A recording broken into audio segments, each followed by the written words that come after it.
Hello my dear students, welcome करता हूं मैं भारत पंचाली और केमिस्ट्री गुरुजी अगेन आप सबका एक बहुत ही ज़्यादा इंपॉर्टेंट वीडियो में।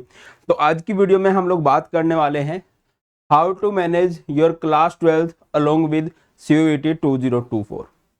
सर IIT JEE का नाम सुना है, नीट का नाम सुना है, ये CUET क्या है? बहुत सारे बच्चों को CUET का नहीं पता है, बट मैं आपको बता रहा हूँ कि जैसे जैसे आपकी क्लास 12th का एंड होने लगेगा आपको CUET की इंपॉर्टेंस पता चलने लगेगी। देखिए, जिन बच्चों को इंजीनियरिंग लाइन में जाना होता है वो बच्चे जेई की तरफ जाते हैं, है ना। जिन बच्चों को डॉक्टर की लाइन में जाना होता है वो नीट को सिलेक्ट कर लेते हैं, स्टार्टिंग से उसके अकॉर्डिंग मेहनत करते हैं। और जिनको नॉर्मल कॉलेजेस के अंदर जाना होता है ना, उनको करना है बीएससी करना है, बीटेक भी बहुत सारे बच्चे करते हैं, बीए करना होता है, बीकॉम करना होता है, ये जो भी कॉलेजेस के कोर्सेज करने होते हैं वो CUET को करते हैं। क्या सर नॉर्मल 12 से हो जाता है? देखो यार, ऐसा है, CUET का मतलब होता है सेंट्रल यूनिवर्सिटी एंट्रेंस टेस्ट। जो हमारे देश के अंदर 40+ जितनी सेंट्रल यूनिवर्सिटीज हैं उनके अंदर जो एडमिशन होता है ना, वो CUET के आपके स्कोर के बेस पे होता है। 2-3 साल पहले तक सिर्फ 12th के मार्क्स मैटर करते थे, बट अब बड़ी बड़ी यूनिवर्सिटीज के अंदर CUET का टेस्ट बहुत इंपॉर्टेंट हो गया है। तो मैं इस वीडियो में कोशिश करूंगा आपको दोनों की इंपॉर्टेंस बताने की, आप लोगों ने किस तरह से टाइम का डिस्ट्रीब्यूशन करना है, किस तरह से पढ़ना है, सो दैट कि आप बोर्ड्स में भी बहुत अच्छा स्कोर करो और आप अपने CUET में भी अच्छा स्कोर करो।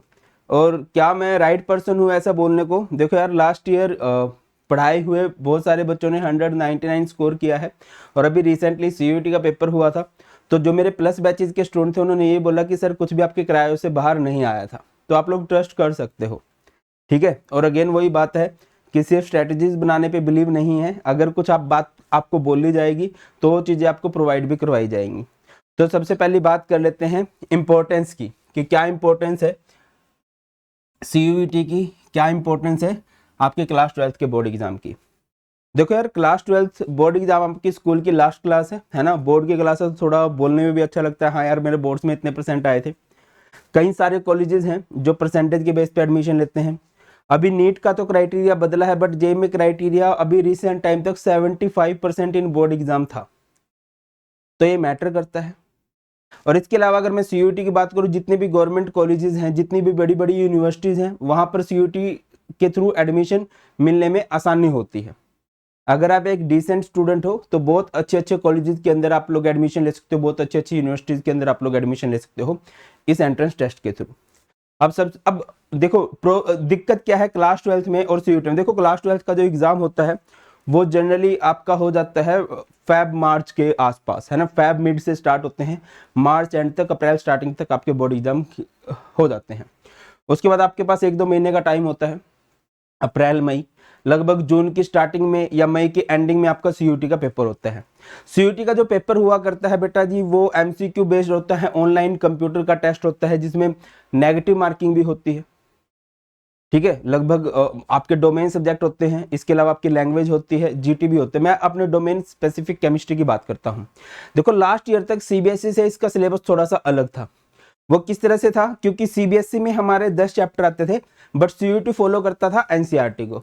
NCERT में हमारे केमिस्ट्री को 16 चैप्टर थे, और उन 16 चैप्टर में से 2-3 चैप्टर बहुत बड़े थे, तो कुछ बच्चों को प्रॉब्लम हो जाती थी। वैसे अभी CUET, अच्छा CUET को कंडक्ट करवाता है NTA, national testing agency, and आपके बोर्ड एग्जाम को वैसे तो अलग अलग स्टेट बोर्ड हो सकते हैं, या फिर जनरली जैसा मुझे लगता है बहुत सारे बच्चे CBSE के होंगे। आप लोग कमेंट सेक्शन में बता भी सकते हो कि आप किस बोर्ड से हो। कम टू द पॉइंट, तो बोर्ड एग्जाम को CBSE द्वारा कंडक्ट करवाया जाता है, तो अलग अलग है बॉडी जो इसको टेस्ट को करवाती है।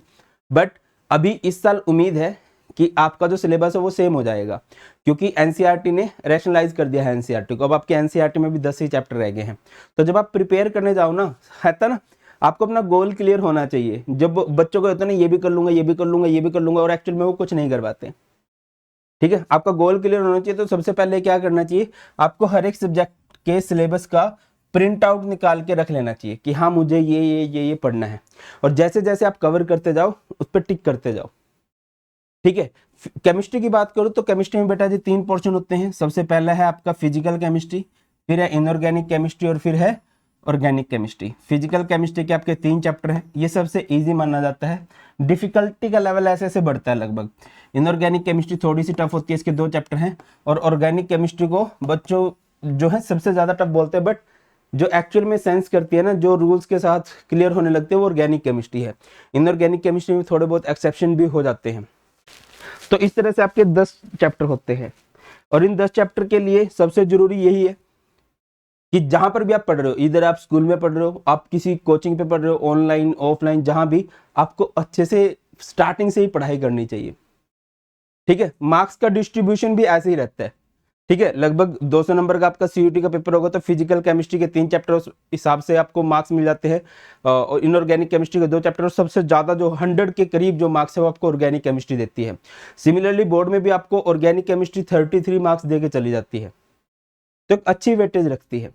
तो इनके लिए कुछ बेसिक्स होते हैं 11th के, वो बेसिक अच्छे से जरूर करना। ठीक है, उसके बाद आप लोग क्या करोगे, 12th के जब देखो सीयूईटी में और 12th के बोर्ड्स में आपका सिर्फ और सिर्फ जो सिलेबस आता है बेटा जी, वो आता है 12th का। ये बहुत अच्छी बात है। इसके अलावा जितने भी टेस्ट हैं, चाहे आपका नीट का एग्जाम हो, चाहे आपका जेईई का एग्जाम हो, उसमें 11th का भी होता है। ठीक है, इसमें 11th थोड़ी सी बेसिक पढ़नी जरूरी होती है, बट 11th का सिलेबस नहीं आता है, ये आपके पास प्लस पॉइंट है। आप 12th को अच्छे से कर लो, थोड़ा सा और अच्छे से करके आप सीयूटी में 100% स्कोर कर सकते हो। तो स्टार्टिंग से ही बहुत अच्छे से पढ़ना है। फिजिकल केमिस्ट्री में न्यूमेरिकल्स पे एक्स्ट्रा फोकस करना है, इनऑर्गेनिक केमिस्ट्री में एक्सेप्शंस पे एक्स्ट्रा फोकस करना है। ऑर्गेनिक केमिस्ट्री जब भी पढ़ने लगो, सीरियल वाइज आप लोगों ने पढ़नी है, बढ़िया बढ़िया नोट्स बनाने हैं स्टार्टिंग से। आगे बढ़ते हैं। Next, books. देखो यार, वैसे तो बुक्स सारी अच्छी हैं, बट केमिस्ट्री में 2 बुक आपके पास जरूर होनी चाहिए।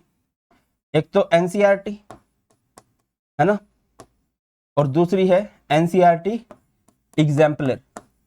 एग्जाम्पलर से आपके एमसीक्यू और थ्योरी बेस्ड क्वेश्चन भी बहुत सारे हो जाते हैं, और एनसीईआरटी से बहुत ज्यादा आपकी थ्योरी हो जाती है।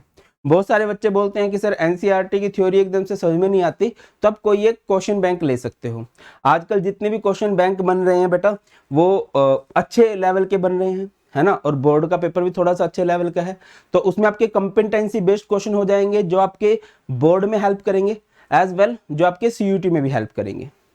अगले पॉइंट पे आ जाते हैं, टाइम डिस्ट्रीब्यूशन की। देखो यार, हम इंडियंस में एक बात है, जो चीज सर पे होती है ना, बिल्कुल सर पे आ जाती है, वो चीज हमें ज्यादा डराती है। तो बोर्ड एग्जाम पहले आएगा, ऑब्वियसली बच्चे बोर्ड एग्जाम से ज्यादा डरेंगे, और मेरे अकॉर्डिंग तुम्हें बोर्ड से ही ज्यादा डरना चाहिए, सीयूटी से इतना डरने की जरूरत नहीं है, क्योंकि सिर्फ 12th का ही सिलेबस आएगा। तो आप बोर्ड्स के लिए 12th का पूरा सिलेबस अच्छे से कर लो, बस बाद में तो उसकी एमसीक्यूज की प्रैक्टिस करनी है। तो आप इसको 6+1 कर सकते हो, या फिर 5+2 कर सकते हो, या 5+1, 2 नहीं, क्या होता है सर 5+1? 5 डेज आप लोग पढ़ो पूरा सिलेबस 12th के बोर्ड के लिए। जो एक दिन बचेगा, उस दिन आप एमसीक्यूज की प्रैक्टिस करो, जो आपकी हेल्प करेंगे सीयूईटी में। वो आपके रीजनल सर्चन क्वेश्चन हो सकते हैं, वो आपके बहुत सारे एमसीक्यूज हो सकते हैं। एग्जाम्पलर से कर लेना यार, उससे ही बहुत अच्छे से हो जाएगा। एमसीक्यूज इतना नए ताजे बन के नहीं आते हैं, और अगर एनसीईआरटी पढ़ रहे हो तो एमसीक्यू की प्रैक्टिस साथ साथ हो जाती है।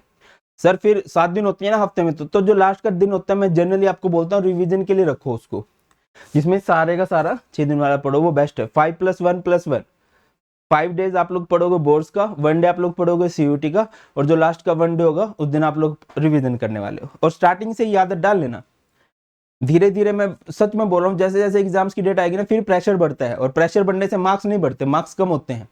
तो अच्छा है, अभी प्रेशर कम है, थोड़ी पढ़ने की आदत डाल लीजिए अभी से। आगे मूव करते हैं, मल्टीपल रिवीजन। देखो मैं हमेशा बोलता हूं, सिलेबस कंप्लीशन लगभग सभी बच्चे करते हैं, बट एक टॉपर को और एक एवरेज स्टूडेंट को जो चीज सबसे अलग करती है, वो है कि उन्होंने कितनी मल्टीपल रिवीजन की है ना। एक ही चैप्टर को आप 5-5, 6-6 बार पढ़ो। ऐसा होना चाहिए कि कोई भी क्वेश्चन आपको नया नहीं लगना चाहिए, हर एक क्वेश्चन आपने इतने अच्छे से बार प्रैक्टिस कर दिया हो। और बहुत ज्यादा सोर्सेज नहीं, minimise your resources, maximise your revision. Revision बढ़ानी है, रिसोर्सेज नहीं। 10 टीचर से पढ़ने की जरूरत नहीं है, 1-2 टीचर पकड़ो। 10 बुक्स से पढ़ने की जरूरत नहीं है, 1-2 बुक्स पकड़ो। 1-2 बार पढ़ने की जरूरत नहीं है, 10 बार पढ़ने की जरूरत है। अपनी रिवीजन बढ़ानी है आप लोगों ने, ठीक है, और श्योरली आप बहुत अच्छा स्कोर कर पाओगे। तो बस यही है बेटा, और ज्यादा मुश्किल नहीं है, और साथ में हम पढ़ ही रहे हैं, है ना। और बेटा जी आप सबको बता दूं कि आपकी हेल्प के लिए हमारे प्लस पर बहुत बढ़िया बढ़िया बैचेस हैं, जो आपकी बोर्ड एग्जाम में हेल्प करेंगे, जिसमें आपको पूरा सिलेबस अच्छे से completion, doubt clearing session, DPP, notes, सब कुछ अच्छे से मिलते हैं। और उन बैचेज में आप एक्सेस कर सकते हो by using code BP live. Fees बहुत कम है और कम हो जाएगी जब आप कोड यूज करते हो बीपी लाइव। अनअकैडमी पे कभी भी कुछ भी एक्सेस करना है तो ये कोड नहीं भूलना है ना, सो दैट कि मैक्सिमम डिस्काउंट मिल जाए। डिस्क्रिप्शन में लिंक मिल जाएगा।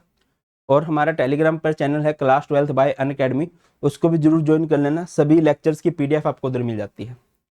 बाकी आप किस टॉपिक में प्रॉब्लम फेस करो कमेंट सेक्शन में जरूर बताना। बहुत जल्द मिलते हैं। God bless you all, please take care. जय हिंद।